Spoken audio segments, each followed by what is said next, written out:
So this is Puente Hills Mall in the City of Industry, just south of LA, which is actually the same parking lot that they filmed Back to the Future 1 in, where Doc Brown and Marty McFly took the DeLorean for a ride. And we actually filmed this short film on the same kind of camera that they filmed Back to the Future 1 in.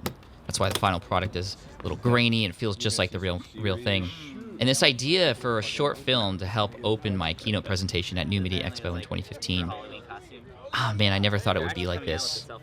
I never thought that there would be this crew with a makeup team and a costume team. And actually, all the Back to the Future stuff was stuff I already owned, but extras and sound production people and having a whole parking lot section of this mall taped off, which actually required some licensing and a lot of planning. And big shout out to Taylor Hart, the producer, for really making this all happen. But man, it turned out to be this amazing, amazing experience and a film that really, really set the tone for what my presentation would eventually become. And as you can see, we had a lot of fun on this day too, which actually lasted from 6 p.m. on March 24th, 2015. So the 6 p.m. all the way till 3:30 a.m. the next day. So it was amazing just how much we were able to get done, but also how much we filmed for a 3-minute movie. It was incredible to see just everybody, the whole team working together, and actually a lot of the team who was there had never met each other before, but they all knew their role, and that's kind of how it works in Hollywood. And to be a part of that and actually be the lead role, and acting silly and being dorky on camera, it was just so cool. And I mean, look at this guy. He's carrying a 50-pound rig as they come around. So you're going to meet a couple of the actors, and I'll share some more things with you in just a sec. All right, so we just wrapped up the first half of the film, or the short film, in the tour bus, and here are our lovely tour guides. We have Angie, Charlie. Guys, thank you so much for coming on and helping out. This really means a lot to me. How long have you guys been acting for? I've been acting for about 6 years, but the tour guide thing is real for me, so I do that during the day job. And that's your tour bus? Yeah, I brought the tour bus with. Nice. That's how I got hired. I come with a tour bus. Thank yeah. you, man. I no appreciate that. And Angie, how long have you been acting? I've been acting for 2 years, but modeling commercial work for probably 10 years. So. Awesome. Well, thank you guys so much. Thanks for your so help. much. I appreciate it. This is so cool. Thanks. The DeLorean, the time machine from Back to the Future, we actually rented this car from a guy named Adam Contras, who actually has a business renting out this DeLorean, which is doing very well, especially this year being the 30th year anniversary of Back to the Future. And it was just so cool.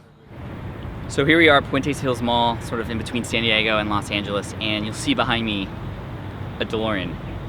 Seriously, I'm freaking out right now because there's a DeLorean behind me, and I'm doing something special to open up NMX. I always bring my A game to my presentations, and I thought, because I'm doing New Media Expo and I'm starting with the opening keynote, I wanted to go big. So what bigger than filming a short film that I'm going to play at the beginning of my presentation, which is going to lead to something else that you'll see in just a little bit. But man, this has just been so cool to help put this, or to work with so many people who are helping me put this together, and just taking a little script that I wrote and actually realizing it's just, look, it's just so cool. I can't believe I'm here. I can't believe I'm here. This is so crazy. But yeah, cool stuff's happening. So, gotta do some acting and other cool stuff. Totally out of my element, but hey, there's a DeLorean behind me, so nothing could go wrong, right? Awesome. Action! Now, the actor who played Doc Brown, the lookalike, his name is Alan Murray. He was spot on with his impression, as you'll hear. Patty! You can take this DeLorean around the parking lot one time, but whatever you do, don't go over 88 miles per hour. We all know what'll happen if you do. You're gonna see some serious shit. Yeah, we actually took that last line out of the short film, the final product, but it is actually in the original movie. But I have a lot of kids who listen to my podcast, and I know a lot of them would be watching this in the future, so I decided to take that out. But it was really funny. Every time Alan did a Doc Brown impression when we filmed, whenever we cut, the whole crew would go crazy because it sounded just like the real thing. It was insane. Hey guys, don't cross in front. Hey, don't. No. I'm doing good. Had some coffee earlier. But they're actually letting me drive this thing. Ridiculous. I never thought I would. I honestly didn't think I'd be able to drive this. But, I'm just moving back and forth. They're getting some shots of me inside. It's crazy. Insane. Never thought I would do this. Never thought I would do this. fast are you driving? Like 10 miles an hour. So a cool thing about this DeLorean is actually, this is the one from Back to the Future 2. It has that white Mr. Fusion in the back, as you can see there. And yes, that is a drone following it right now. In my presentation, when I come out on stage, that's a different DeLorean rented from somebody else that is from Back to the Future 1. It doesn't have the Mr. Fusion. And actually, it's funny, a few people messaged me after saying, that's not the same DeLorean. And it was kind of cool to know there are other dorks like me out there.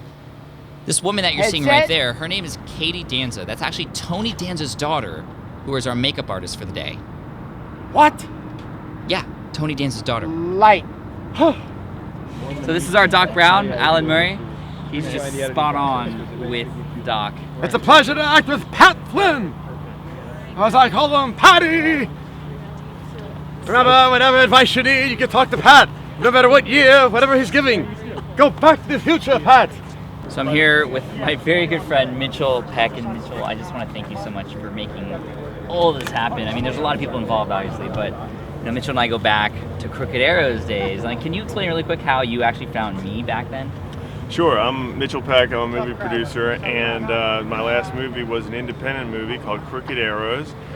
And because it was an independent movie, not a studio movie, I was able to try out all my harebrained ideas, and one of them was to bring on an expert in social media and marketing the movie in non-traditional studio ways, which the studio at that time wasn't doing, like even a handful of years ago. So I found Pat as one of the elite guys online, and I wrote him a cold email and said, I'm making this movie, I want to, the audience is organized and passionate, and I think, ideal for someone of your skill set to help us, engage. And he said he's always loved movies, and in fact, be willing to take on this life adventure. Yeah, it was so fun, and we had a good time doing that. And now you're doing some stuff with script writing, and Mitchell's he helps people get their scripts into Hollywood, and he's helped. How many people have you helped? A lot. A lot. I've traveled all around the world. I have a side consultancy called HollywoodEmbassy.com, and it helps aspiring screenwriters optimize their scripts to get them, studio caliber. To get them up to studio caliber, and as screenwriting has a global ambition to get into Hollywood, it occurred to me that someone with my skill set could help writers, and so that's been my specialty. Of my 3 studio movies, they've all been with first-time unrepresented screenwriters who I guided through the system. Yeah. So I'm always looking for outsiders and trying to bring them in, and that's why I approached Pat. And so now Pat and I are working together, and we've been friends for a long time, and he said he was going to do this really cool intro to his keynote, and he said, could I help him produce this little movie? And I said, sure. I didn't think it was going to be like this. Like, there were so many people here working with us, and I just pitched this idea to Mitchell, and I wrote a little script, and I didn't even know how to format it. Like, it was just like, here's my idea, and you took it, you turned it into an actual script, and you were like, here's what it's going to take. You found a producer, Taylor Hart, who we're going to talk with in a few minutes, and he's just been able to put all this together, and now we're here and watching it all unfold, and this is, dude, like, thank you so much. Dude, it's great. This is the fun of movie making. It's fundamentally collaborative, at every phase, and it's great to make movies with friends, and it's great to follow your dreams. Pat's a cinephile, and this came out of his head, and he wrote the script, and it's now coming to life in a really first-class way, and it's just fun to be a part of. Yeah, well, thank you, Mitchell. Sure. Appreciate you. So, HollywoodEmbassy.com if you want to get your script looked at professionally and helped out. Mitchell's the guy. So, all right, I'm so happy to introduce Taylor Hart here, the person who really put all this together. You got this whole crew together. I don't know, how did you do this, man? Like, I mean, I know this is what you do, but a lot of begging, and no, magic, no. I just wanted to thank you for everybody, because this has been such an incredible experience.